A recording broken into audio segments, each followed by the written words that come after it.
Hey, I have to say this is one of the more unique environments I've ever had the opportunity to do a presentation.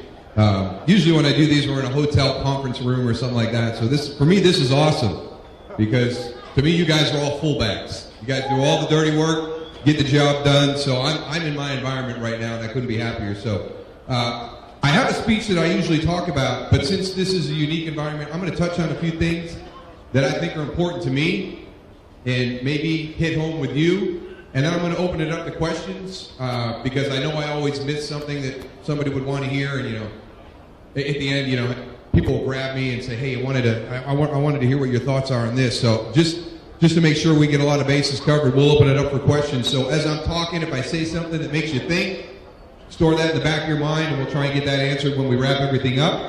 And then we can talk NFL, we can talk Cowboys, because I do work for Fox, got a pretty good feel on the NFC. I might struggle a little bit in the AFC, so if we got any Houston Texan fans, I'll tell you a little bit. Is it that bad? Is the Dallas Cowboy Houston Texan rivalry as thick as it's supposed to be down here? That's good. Well, let me start off. The most important thing when you're working with a group, and it doesn't matter if it's a football team, it doesn't matter if it's a business, it doesn't matter if it's a group of people here at the refinery, teamwork becomes the number one thing. And how do you improve that? How do you maximize that? How do you get the best out of everybody? And by the video, you saw that I've been blessed to be a part of 3 Super Bowl championship teams, but maybe the best team that I've ever been a part of was my college football team. At Syracuse University, we finished undefeated one year, and there were really no expectations on us at all. We were an under-the-radar team. We were not supposed to be a threat nationally to anybody. And really the big reason was, you know, we called ourselves a group of Richard Gere cast-outs. You know, we had nowhere else to go.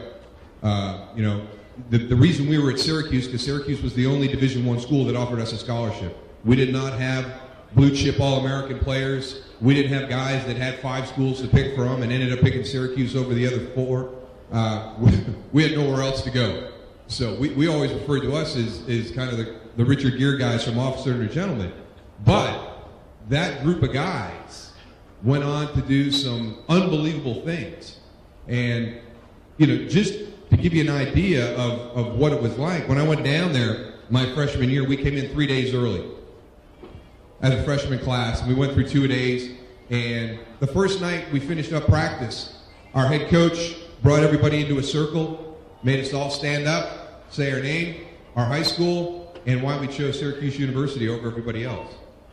So for me, I was like, oh boy, here we go. I had nowhere else to go. Syracuse was my only option. It took my dad to convince me that I could compete at that level, even to take a chance on this opportunity.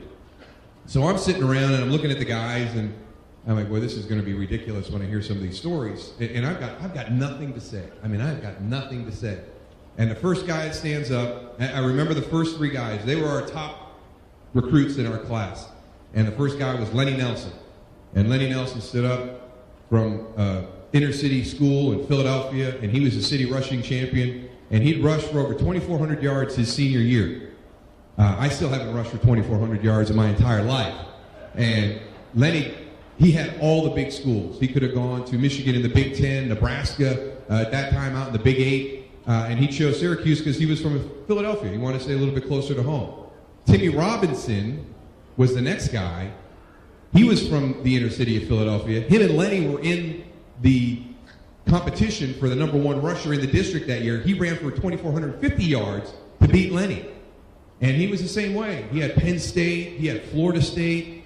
I think he had a big school out on the West Coast, either USC or UCLA. Next guy was Pat Davis. 6'5", 255-pound tight end in high school that ran a 4.4. He's like one of these guys that's out there today, but this was 1984. I mean, this is 25 years ago, 26 years ago. And he's a Jimmy Graham today. He's one of these crazy, freaky tight ends in today's game over 25 years ago. Same thing. He could have gone anywhere. I mean, he was the guy that came to Syracuse that was kind of the big coup. You know, how did Syracuse get that guy?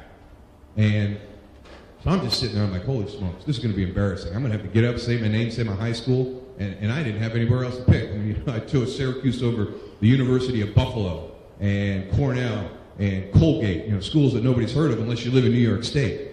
So the next guy up is my roommate for the next 4 years at college, Cooper Gardner, from Notre Dame High School in West Haven, Connecticut.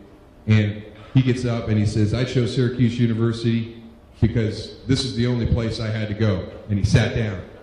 And everybody else behind Cooper wiped their brow, threw the sweat down, and we all stood up and said the same thing.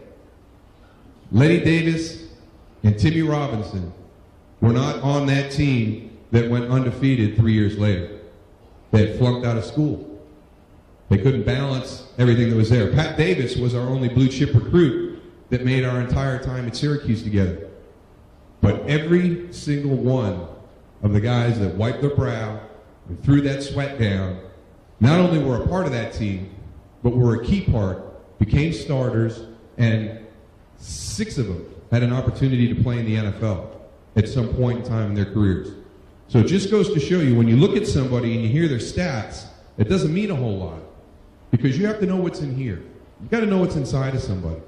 And we always laugh at the Combine, because the Combine invites the top, I think, 300 guys. I don't know if they've increased the numbers yet, but they bring in what they consider to be the best professional prospects of that college class. And they may run a 40, and they do a vertical jump and a bench press and all these individual agility drills, and then they put a grade on you and give you a projection of what round you're supposed to go to. But they can't measure this. There's no measurement for this. And you need a few of those guys, but you need a ton of the other guys. And that's what my Syracuse team was. We were a ton of guys that had huge hearts, tremendous work ethic, and if you told us to do something, we were going to go do it. We didn't ask questions. We followed orders. We were basically like soldiers. We didn't question. We knew what the goal was. We knew what the coaches wanted, and it was our job to go out and get our job done and execute. When I left Syracuse University, I had guys that had gone on into the NFL. We had Ted Gregory's first-round draft pick to the Denver Broncos. Donnie McPherson was runner-up in the Heisman Trophy balloting the year that Tim Brown won. He went to play behind Brandon Cunningham in Philadelphia. We had several guys that had gone to the NFL, and they came back and they told us, enjoy your time here, because when you leave here, it's not fun anymore. It becomes a business. This is where football's pure, this is where football's fun, and this is where you make great friendships. Because we're going to be there together for 4 years or 5 years. When you get to the NFL, you could have your best friend for a year and a half, and all of a sudden he gets cut. The business side of the game rears its ugly head, and it's just not as fun as college. That wasn't the truth in Dallas. And I don't know if it was part of Jimmy Johnson's grand plan, or the fact that he was coming from college, coming from Oklahoma State into the University of Miami, and now into the NFL, with a group of coaches who had only coached the collegiate level, that he was able to kind of instill and create that same environment that I had experienced at Syracuse University. And again, it was all the teammates. Number one, the guy who was talking about me up there, he's unbelievable. He walked in on day one. You remember his draft day when he came to Dallas? You remember the day that Emmett came to Valley Ranch with his polka dot suit on, and he got his little spiked up haircut, and I mean, he's, God, at that time, 20 years old. And I remember one of the first things he said was, when I leave this game, I'm going to be the all-time leading rusher. Yeah. And, I'm all for setting goals and having dreams, and shoot, man, that's Walter Payton you're talking about. I mean, that's hallowed ground. Nobody's going to get there. I like it, but, let me tell you what. 4 years later, he had us all bought into it. And the reason why is, number one, he worked his ass off. I don't think he ever got the credit for being a guy, and in my opinion, maybe the first guy as a running back in the NFL that worked hard away from the facility to make sure that his body was right on Sunday.